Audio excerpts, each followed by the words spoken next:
ইসলামের নাম ব্যবহারকারী, ইসলামের বিরুদ্ধে আচরণকারী, ইসলামের দুশ্মন। এই জমানায় বেশিরভাগ মানুষ হকের উপরে থাকবে না, জুমহুর হকের উপরে থাকবে না। এটা ধোঁকা দেওয়া হয় যে জুমহুর একদিকে চলে গেছে।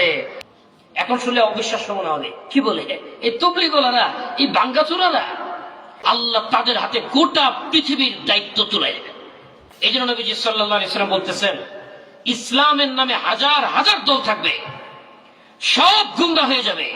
হাদিস দুর্বল না, হাদিস তো নবীজির হাদিস। নবীজির কথা আবার দুর্বল হয় কেমনে?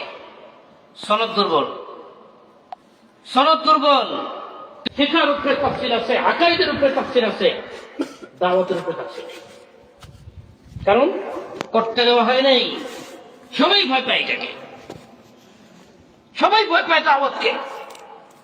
আখেরি জমানায় এই দাওয়াতের যখন বিস্ফোরণ ঘটবে, তো কিভাবে পুরা দুনিয়া সমস্ত বাতিলকে চিরে ফেলবে, বাতিলের বিরুদ্ধে দাঁড়াবে, এই পুরা বাতিলকে তারা পরাজিত করে ইসলামকে কায়েম করবে, এই সব বিষয় নবীজি সাল্লাল্লাহু আলাইহি ওয়াসাল্লাম বলে গেছেন, যেগুলি আখেরি জমানার হাদিসগুলির ভিতরে বর্ণিত আছে, কিতাবুল ফিতানের ভিতরে আছে।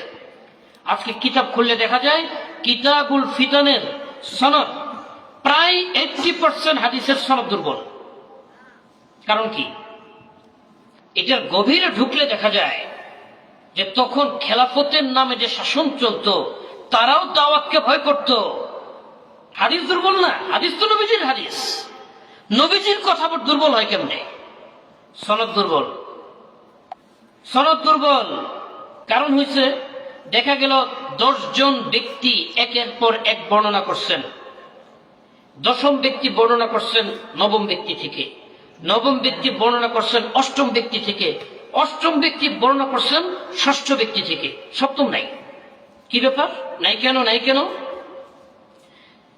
তাহলে কি কোনোভাবে সুযোগ করা যায় কিনা যে 8ম ব্যক্তি 6ষ্ঠ ব্যক্তি থেকে সরাসরি নিচ্ছেন? খোঁজ নিলে দেখা যায় 8ম ব্যক্তির জন্ম হয়েছে 6ষ্ঠ ব্যক্তির মৃত্যুর পর। তার মানে গ্যাপ একটা আছেই। এই গ্যাপ হলো কেন? এই গ্যাপ হলো কেন? এটার গভীরে ঢুকলে দেখা যায়, এটার গভীরে ঢুকলে দেখা যায় যে তখন খেলাফতের নামে যে শাসন চলতো, তারাও দাওয়াতকে ভয় করত। তারা খোলাফায়ে রাশিদিনের সিলসিলাটাকে নামে ধরে রাখছিল, কিন্তু তারা জানতো এখন যদি আবার দাওয়াত কায়েম হয়, আমরা যেভাবে খেলাফতের নামে দুনিয়ার জুলুম নির্যাতনের মাধ্যমে মানুষের সম্পদ ভোগ করতেছি, এটা আমরা করতে পারবো না, এটা আমরা করতে পারবো না। অতএব দাওয়াত যেন চালু না হয়। আমরা যেটাকে মানুষকে ঘোলা পানির মধ্যে ইসলাম বানায় খাওয়াই দিছি, মানুষ ইসলাম মনে করে পান করে যাচ্ছে, এটার উপরেই মানুষ থাকুক। তখন দাওয়াত সংক্রান্ত কথা হাদিস আলোচনা করলেই থেকে ধরা হয়, গ্রেপ্তার করা হয়, শাস্তির সম্মুখীন করা হয়। দূর দূরান্ত থেকে মানুষ আসে যে ভাই এই ব্যাপারে শুনছি, আপনার কাছে একটা হাদিস আছে, নবীজি সাল্লাল্লাহু আলাইহি ওয়াসাল্লামের হাদিসটা যদি আমাদেরকে শোনাইতেন। তখন উনি কথা বলতেন যে ভাই হাদিস আমি জানি, আমার এলাকার মানুষকে আমি হাদিস বলিও না এটা, কিন্তু তুমি যেহেতু বহু দূর থেকে আসছো, তোমাকে বলতে পারি, শর্ত হইল রিওয়ায়াত করার সময় আমার নামটা নিতে পারবা না, আমার নামটা বলতে পারবা না। কারণ তুমি যে তোমার রাজ্যে গিয়ে নাম উচ্চারণ করবে, তারা খুঁজে বের করে আমার রাজ্যের বাদশার কাছে বলবে তোমার রাজ্যে লোক তৈরি হয়ে গেছে, দায়ী তৈরি হয়ে গেছে, দায়ী তৈরি হয়ে গেছে। এই দায়ী যদি কাজ চালাইতে থাকে, দাওয়াত চলতে থাকে, 2 দিন পরে তোমার এই রাজত্ব থাকবে না। আবার যে গ্রাম থেকে উঠে আসছিল, গ্রামের ছেলে গ্রামে চলে যেতে হবে। এইভাবে ওনারা হাদিসে নিজেদের নামকে গোপন রাখতে রাখতে আজকে কিতাবুল ফিতানের হাদিসগুলি আজকে একটা উম্মতের মধ্যে বড় সংখ্যার মানুষ অস্বীকার করে বসে। কারণ তারা জানে এটাকে স্বীকার করলে তখন আমল করতে হবে। এখন ওই সুরতে যদি এটাকে অস্বীকার করে দেওয়া যায়, আবার গোলাপানির ভিতরে মাছ স্বীকার করা যাবে। সব গোলাপানিতে ইসলাম পালন করা শুরু করছে। দেখতেছে কোরআন কি বলে, সেট করে রাখছে। দেখতেছে হাদিস কি বলে, সেট করে রাখছে। দেখতেছে সিরাত কি বলে, সাহাবায়ে কিরাম কি করছেন, তাবে তাবেঈন কি করছেন, পরবর্তী উলামায়ে কিরাম কি করছেন, সব সাইড করে ওই গোলাপানি আবার ইসলামকে নিয়ে ঘোলা পরিবেশ সৃষ্টি করা শুরু করছে। একমাত্র কারণ দাওয়াতের মেহনত থেকে দূরে। দাওয়াতের মেহনত থেকে দূরে।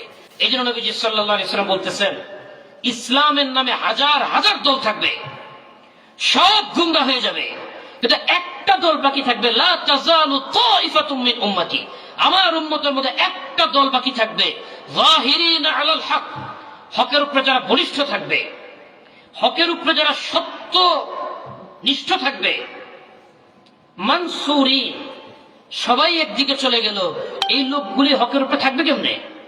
আল্লাহ বলছেন মানসুরিন, আল্লাহর পাঠানো নুসরতের দ্বারা সাহায্য প্রাপ্ত হয়ে তারা হকের উপরে জিন্দা থাকবে। লা ইয়াদুররুহুম মান খাযালাহুম, সবাই মিলে, সবাই বলতে কারা?